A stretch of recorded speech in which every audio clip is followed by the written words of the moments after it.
ओम परमात्मने नमः. नमस्कार, मी जीत. गीतेच्या 35व्या भागामध्ये तुमचं मनपूर्वक स्वागत आहे. अध्याय पहिला, श्लोक 34 आणि 35. आचार्याः पितरः पुत्रास्तथैव च पितामहाः मातुलाः श्वशुराः पौत्राः शालाः सम्बन्धिनस्तथा एतान् हन्तुमिच्छामि घ्नतोऽपि मधुसूदन अपि त्रैलोक्यराजस्य हेतोः किं न मही कृते. हा अत्यंत सुंदर श्लोक आहे. सगळेच श्लोक सुंदर आहेत. त्यातले भावार्थ आपल्याला समजले की त्याच्यातली सुंदरता सौंदर्य समजून येतं. पहा काय याची व्याख्या आहे. आचार्य, पिता, पुत्र आणि त्याचप्रमाणे आजोबा, मामा, सासरे, नातू, मेहुणे तसेच इतरही ही जे कोणी संबंधी आहेत त्यांनी माझ्यावर प्रहार केले तरीही मी त्यांना मारू इच्छित नाही. आणि हे मधुसूदन, मला त्रैलोक्याचे राज्य मिळत असले तरीही मी त्यांना मारू इच्छित नाही. मग मी त्यांना पृथ्वीसाठी कशाला मारू. पहा, अर्जुन इथे विचारत आहेत. आता या ठिकाणी या श्लोकांची व्याख्या आपण पाहिली तसं आपण याचं भाषांतर पाहू की मामा, सासरा, नातू, मेहुणा या सर्व नातलगांची धनाच्या लालसेने हत्या करण्याची माझी इच्छा नाही. हे मधुसूदन, अगदी त्रैलोक्याच्या राज्यासाठीही मला हत्या करण्याची इच्छा नाही. मग पृथ्वीच्या राज्यासाठी कशाला करू. हे जनार्दन, धृतराष्ट्र पुत्रांची हत्या करून आम्हास काय आनंद मिळणार आहे. या सर्व आततायी जनांची हत्या करून आम्हास पापभागीच व्हावे लागेल. या ठिकाणी अर्जुनजी व्याख्या सांगतात. यात पुन्हा आपल्याला ते मधुसूदन नावाने भगवान श्रीकृष्णांना हाक मारतात. पहा, तू तर मधुदैत्याचं सूदन म्हणजे वध करणार आहेस. तुला माधव म्हणतात, मधुसूदन म्हणतात. आणि हे दैत्य नव्हेत, हे पापी लोक नव्हेत, हे माझे सगळे नातेवाईक आहेत म्हणून अर्जुन सांगतात. म्हणजे कृष्णाला ते एका बाजूनी जाणीव करून द्यायचा प्रयत्न करतात. कधी कृष्ण म्हणतात, कधी गोविंद म्हणतात, कधी इथे मधुसूदन म्हणतात. तर प्रत्येक त्या संबोधनामागे अर्जुन काहीतरी जाणीव करून देत आहेत कृष्णाला. ते भक्तसुद्धा कसे आहेत पहा अर्जुन, त्यांच्या भक्तीची ती तीव्रता कशी आहे पहा. त्यांच्यात ही तप आणि वैराग्य कशा पद्धतीने भरलेलं आहे आणि ते कसे त्या कृष्ण भक्तीने भारलेले आहेत पहा. ते भगवंताला जाणीव करून देतात, कारण ते कुठेतरी भगवंताची ही भावना ओळखत असतात. तर ते सांगतात, अरे ही तर मधुसूदन म्हणजे मधुदैत्याचा वध करणारा आहे भगवंता. तू बघ इथे हे कसं, तू दैत्यांचा वध केलास, तू स्वकीयांना कधीच त्रास दिलेला नाहीस. इथे तर माझे सगळे स्वजन आहेत. तुला बघ कसं वाटतंय हे, की तू तर मधुसूदन आहेस, दैत्यांचा नाश करतोयस. इथे असा कुठलाच मधुसारखा दैत्य इथे समोर उपलब्ध नाही आहे. तर मी का हे सगळं करू. तर ते आपली जी वैचारिक पार्श्वभूमी आहे किंवा ते ज्या पद्धतीने आता वागत आहेत त्याचं कुठेतरी स्पष्टीकरण द्यायला त्यांनी सुरुवात केलेलं आहे. हे नावात ते नमूद आहे. आता मागच्या 26व्या श्लोकामध्ये पितृनत पितामहान म्हणून सर्वप्रथम पिताजींचे आणि पितामहांचे नाव घेतले गेले आहे. आणि येथे आचार्याः पितरः म्हणून सर्वप्रथम आचार्यांचे नाव घेतले गेले आहे. याचे तात्पर्य असे आहे की तेथे तर कौटुंबिक प्रियतेची मुख्यता आहे म्हणून तेथे पित्याचे नाव सर्वप्रथम घेतले आहे. आणि येथे न मारण्याचा विषय चालू आहे म्हणून येथे सर्वप्रथम आदरणीय पूज्य आचार्यांचे, गुरुजनांचे नाव घेतले आहे की जे जीवाचे परमहितचिंतक असतात. व्याख्या पाहूया की भगवान पुढे 16व्या अध्यायाच्या 21व्या श्लोकात म्हणतील की काम, क्रोध आणि लोभ हे 3 नरकांचे दरवाजे आहेत. अपार कृपेने स्वामी रामसुखदास हे आपल्याला सांगतात. पहा किती अभ्यास, आणखीन काय प्रकारे ही सगळी तार जी आहे ती एकमेकात जोडली गेलेली आहे. 16व्या अध्यायाच्या 21व्या श्लोकाचा या श्लोकाशी काय संबंध आहे या ठिकाणी उद्धृत केलेला आहे. असे अनेक ठिकाणी स्वामीजींनी आपल्यावर उपकार आणि कृपा केलेली आहे. पहा की काम, क्रोध आणि लोभ हे 3 नरकाचे दरवाजे आहेत. वास्तविक एका कामाचीच ही 3 रूपे आहेत. हे तिन्ही सांसारिक वस्तूंना, व्यक्ती इत्यादींना महत्त्व दिल्यानेच उत्पन्न होतात. काम अर्थात कामनेची 2 प्रकारे, क्रिया होते. इष्टाची प्राप्ती आणि अनिष्टाची निवृत्ती. यातही इष्टाच्या प्राप्तीचे 2 प्रकार आहेत, संग्रह करणे आणि सुख भोगणे. संग्रहाच्या इच्छेचे नाव लोभ आहे आणि सुखभोगाच्या इच्छेचे नाव काम आहे.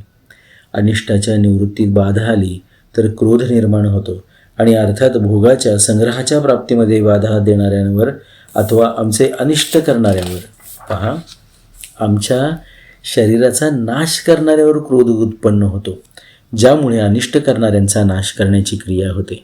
यावरून सिद्ध झाले की युद्धात मनुष्याची 2 प्रकाराने प्रवृत्ती होते. एक, अनिष्टाच्या निवृत्तीसाठी अर्थात आपल्या क्रोधाला सफल होण्याकरता किंवा करण्याकरता, आणि इष्टाच्या प्राप्तीसाठी अर्थात लोभाच्या पूर्तीसाठी.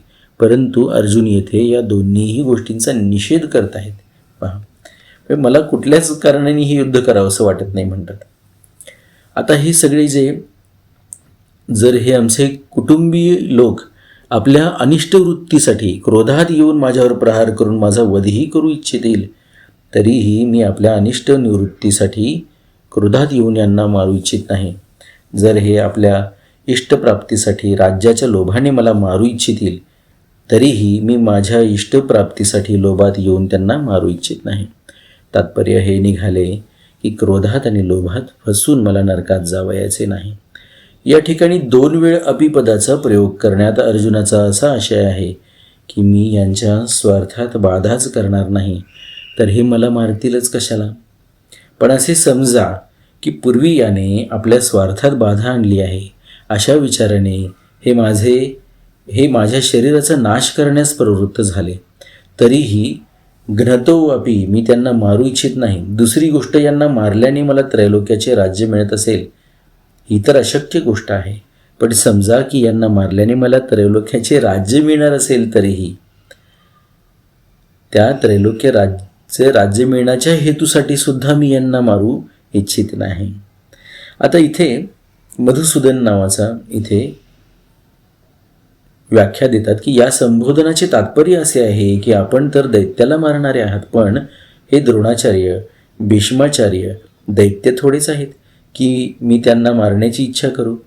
हे तर आमचे अत्यंत जवळचे महत्त्वाचे नातलग आहेत. पहा, मधु नावाच्या दैत्याला मारण्यामुळे भगवंताचे नाव मधुसूदन पडले आणि माधवसुद्धा त्यामुळेच पडलेले आहे. माधवचे 2 अर्थ होतात, लक्ष्मीपती असा पण होतो. आचार्याः, या कुटुंबियांमध्ये ज्या द्रोणाचार्यांची इत्यादींशी आमचा विद्येचा हिताचा संबंध आहे, अशा पूज्य आचार्यांची मी सेवा करावी की त्यांच्याशी लढावे. आचार्यांच्या चरणावर तर आपण आपल्या प्राणालाही समर्पित करावयास पाहिजे, हेच आमच्यासाठी उचित आहे. पितरः, शरीराच्या संबंधाने जे पितालोक आहेत त्यांचेच तर रूप हे आमचे शरीर आहे. शरीराने आम्ही त्यांचे स्वरूप असताना आम्ही क्रोध किंवा लोभाच्या भरात आपल्या पितृस्वरूप असलेल्यांना कसे मारावे. पहा, पुत्राः, आमचे आणि आमच्या भावाचे जे पुत्र आहेत ते तर सर्वतः पालन करण्यायोग्य आहेत. त्यांनी आमच्या विपरीत जरी कोणतीही क्रिया केली तरीही त्यांचे पालन करणे हाच आमचा धर्म आहे. पितामहाः, तसेच जे पितामह आहेत ते तर आमच्या पिताजींचे पूज्य आहेत, तर आमच्यासाठी तर परमपूज्य आहेतच.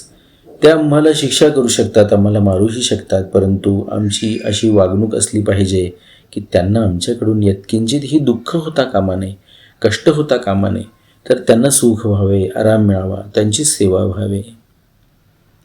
मातुलाः, आमचे जे मामा आहेत ते आमच्या पालन पोषण करणाऱ्या मातांचे भाऊ आहेत, म्हणून मातेप्रमाणेच ते पूज्य वाटावयास पाहिजे.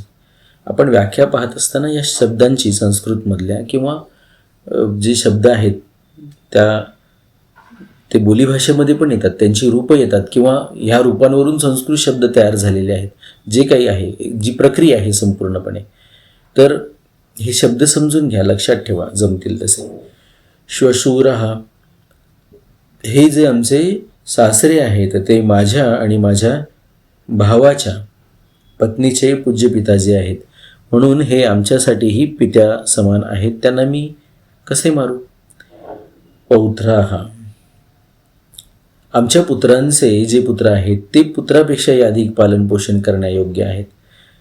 त्यानंतर शाला हा शब्द तुमच्यासाठी वेगळा असेल, तर शालाचा अर्थ आहे मेहुणा. आमचे जे मेहुणे आहेत तेही आमच्या पत्नीचे प्रिय भाऊ आहेत, त्यांनाही कसे मारावे? संबंधीन, हां, हे जेवढे संबंधी दिसत आहेत आणि या व्यतिरिक्त जेवढे म्हणून संबंधी आहेत त्यांचे पालन पोषण सेवा करावयास पाहिजे की त्यांना मारावे? यांना मारण्याने जर आम्हाला त्रैलोक्याचे राज्य जरी मिळत असेल तरीही यांची हत्या करणे उचित आहे काय? यांना मारणे तर सर्वथा अनुचित आहे. म्हणून अर्जुन सांगतात. हे नातेसंबंध, हे सगळे नातेवाईक दिसत आहेत पहा, प्रत्यक्ष ते वर्णन करून सांगत आहेत अर्जुन, की हे समोर हे अशा पद्धतीने सगळे नातेवाईक उभे आहेत आणि त्यांना मारण्याची कोणतीही कारण मीमांसा मला दिसत नाही असं सांगतात. या श्लोकाचा पुढच्या श्लोकाशी संबंध काय आहे? पूर्व श्लोकात अर्जुनाने स्वजनांना न मारण्याचे 2 हेतू सांगितले. आता परिणामाच्या दृष्टीने सुद्धा स्वजनांना न मारणे ते सिद्ध करतात पहा अर्जुन. पुढच्या भागात आपण ते ऐकूया. ओम परमात्मने नमः.